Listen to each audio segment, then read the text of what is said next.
Good day to you all. நாம் ஒரு மொழியை கற்க வேண்டுமாயின் நம்மிடம் இருக்க வேண்டிய அத்தியாவசியமான பண்பு இடைவிடாத பயிற்சி, constant practice.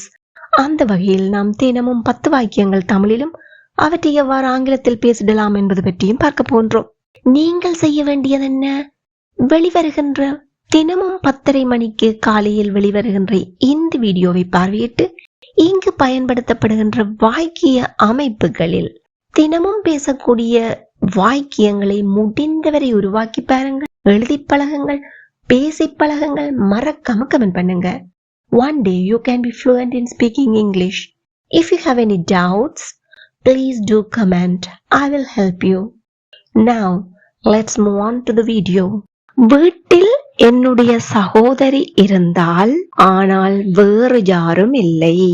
சகோதரியை தவிர வேற யாருமே இருக்கல்ல. இவ்வாறு வேறு யாரும் இல்லை, யாரும் இல்லை என்பதை நாம் nobody என்போம். வேறு யாரும் இல்லை என்பதை nobody else என்றவாறு குறிப்பிடுவோம். அப்போ வாக்கியத்தை சொல்லி பார்ப்போமா? வீட்டில் என்னுடைய சகோதரி இருந்தால், my sister, third person singular subject, அதாவது படர்க்கை ஒருமை எழுவாய் ஆகையால் was என்கின்ற ஒருமை வினைச்சொல் பயன்படுத்தணும். My sister was at home, ஆனால் வேறு யாரும் இல்லை. But nobody else. My sister was at home, but nobody else. Again, my sister was at home, but nobody else. நான் அந்த விபத்தை பார்த்தேன், ஆனால் வேறு யாரும் அல்ல.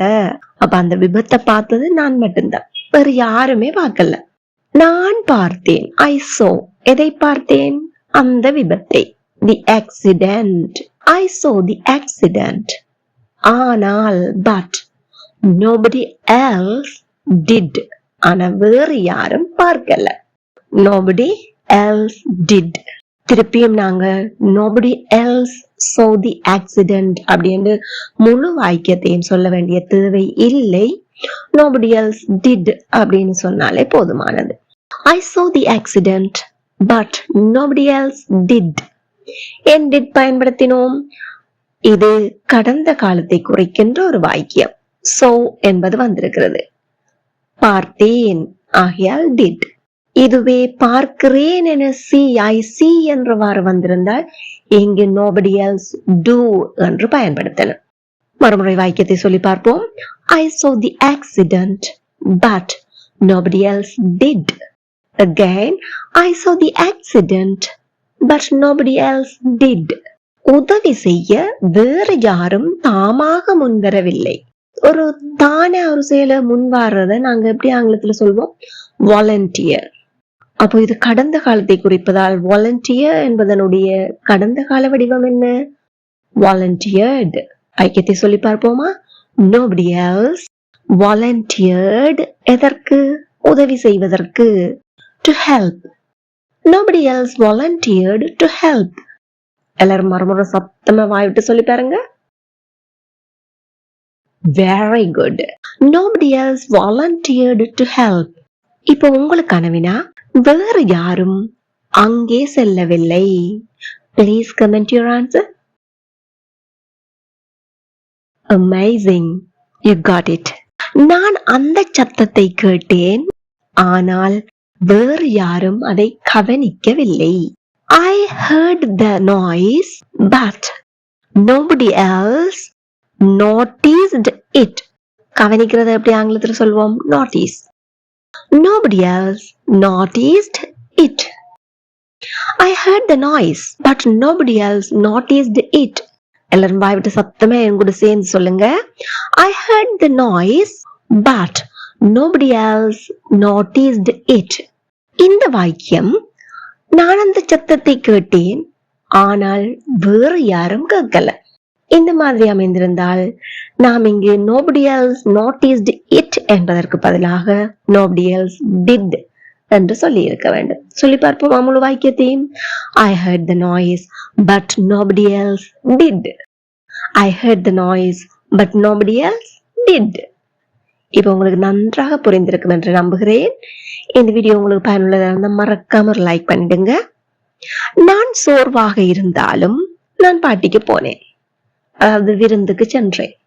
நான் சோர்வாக இருந்தாலும், இவ்வாறாக இருந்தாலும், இருந்த போதிலும் என்பதை ஆங்கிலத்தில் நாம் although எப்படி சொல்வோம்? Very good. although நான் சோர்வாக இருந்தாலும், although I was tired,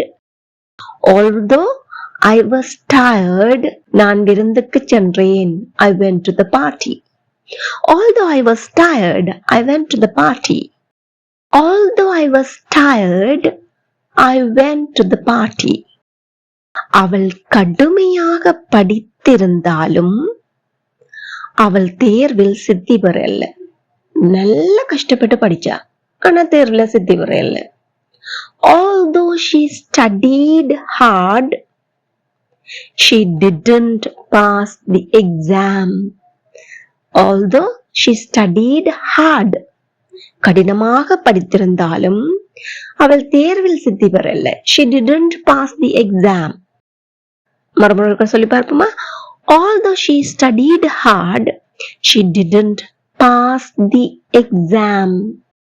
அது குளிராக இருந்த போதிலும் அவள் வெளியே போனாள். சரியான குளிராத்தான் இருந்துச்சு, ஆனாலும் என்ன செய்தா? வெளியில போனா. அவளுக்கு அவ்வளவு தேவை ஒன்று இருந்துச்சு. Although it was called, கடந்த காலத்தை பற்றி பேசுகின்றோம், அதனால் தான் was பயன்படுத்துகின்றோம்.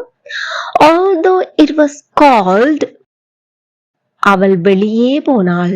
She went outside. Although it was called, she went outside. எல்லாரும் வாய்விட்டு சத்தமா சொல்லி பாருங்க. Amazing. இப்ப எங்க கூட சேர்ந்து சொல்லி பாருங்க. Although it was called, she went outside. அந்த உணவு விலை உயர்வாக இருந்தாலும் அது ருசியாக இருந்தது. விலை உயர்வாக இருத்தல், இதை எப்படி ஆங்கிலத்தில் சொல்வோம்? எக்ஸ்பென்சிவ். சொல்லி பார்ப்போமா? Although the food was expensive,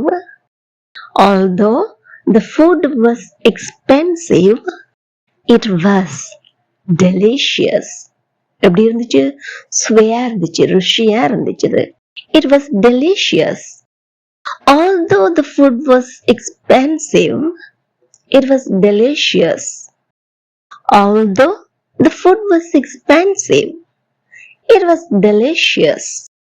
அவருடைய வேலை தரம் அவருடைய சகோதரனை விட அதிகமாக சிறந்தது. சகோதரனை விட ரொம்பவே சிறந்தது.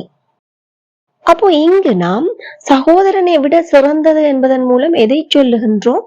சகோதரனுடைய வேலை தரத்தை விட சிறந்தது என்பதைத்தான் சுட்டி காட்டுகின்றோம். இவ்வாறாக ஒரே விதமான சொற்களை மறுபடியும் பயன்படுத்தாது, அதற்கு பதிலாக நாம் ஆங்கிலத்தில் that of என்னும் phrase-ஐ பயன்படுத்துவோம். வாக்கியத்தை சொல்லி பார்க்கும் போது உங்களுக்கு தெளிவாக புரிந்துவிடும். அவருடைய வேலை தரம், the quality of his work. Quality என்றால் என்ன? தரம். குவான்டிட்டி என்றால் என்ன? அளவு. குவான்டிட்டி என்பது அளவை குறிக்கும், குவாலிட்டி என்பது தரத்தை குறிக்கும். The quality of his work, அவருடைய வேலை தரம் ரொம்ப சிறந்ததாக இருக்கிறது. is much better than ஒப்பீடு செய்கின்றோம், அதனால் comparative form. is much better than அவருடைய சகோதரனுடைய வேலை தரத்தை விட. இங்கு நாம் அவருடைய சகோதரனுடைய வேலை தரத்தினை விட என்பதை டிராப் பண்ணிட்டு அதுக்கு பதிலா என்ன சொல்ல போறோம்? that of his brother. மறுபடியும் சொல்லி பார்ப்போமா? the quality of his work is much better than that of his brother. எல்லாரும் வாய்விட்டு சத்தமா சொல்லி பாருங்க. Very good. இப்போ என் கூட சேர்ந்து சொல்லுங்க. The quality of his work is much better than that of his brother. அடுத்த வாக்கியத்தை பார்ப்போம். அவளுடைய குரல் ஒரு தொழில்முறை பாடகியின் குரலை ஒத்தது. எங்கும் ஒப்பிடுகின்றோம், ஆனால் ஒத்தது என்று சொல்கின்றோம். ஒன்றை விட ஒன்று சிறந்தது என்றல்ல, ஒத்தது. Her voice is similar. Her voice is similar. அவளுடைய குரல் வந்து ஒத்திருக்குது. To that of a professional singer. Her voice is similar to that of a professional singer. Again, her voice is similar to that of a professional singer. இப்போ நீங்கள் செய்ய வேண்டியது என்ன? Nobody else, although, that of என்பவற்றை பயன்படுத்தி நம்முடைய நடைமுறை வாழ்க்கையில் பேசிடக்கூடிய வாக்கியங்களை சிந்தித்து பாருங்கள், எழுதி பாருங்கள், பேசி பழகுங்கள், மறக்காம கமெண்ட் பண்ணுங்க. It will be helpful for other viewers, and if you have any doubts or mistakes, definitely I will help you. இந்த வீடியோ உங்களுக்கு பயனுள்ளதா இருந்திருக்குமாயின் இப்பவே ஒரு லைக் பண்ணிட்டு மறக்காம உங்களுடைய நண்பர்கள், ஆங்கிலம் கற்பதில் ஆர்வமுள்ள அனைவருக்கும் முடிந்தவரை ஷேர் பண்ணிக்கொள்ளுங்க. இதே போல் மேலும் பல வீடியோக்களை பார்வையிட இந்த சேனலை இப்பவே சப்ஸ்கிரைப் பண்ணி அருகே உள்ள பெல் ஐக்கனை அழுத்தி கூடவே ஆல் என்கின்ற ஆப்ஷனையும் செலக்ட் பண்ணி கொள்ளுங்கள். தேங்க்யூ ஃபார் வாட்சிங்.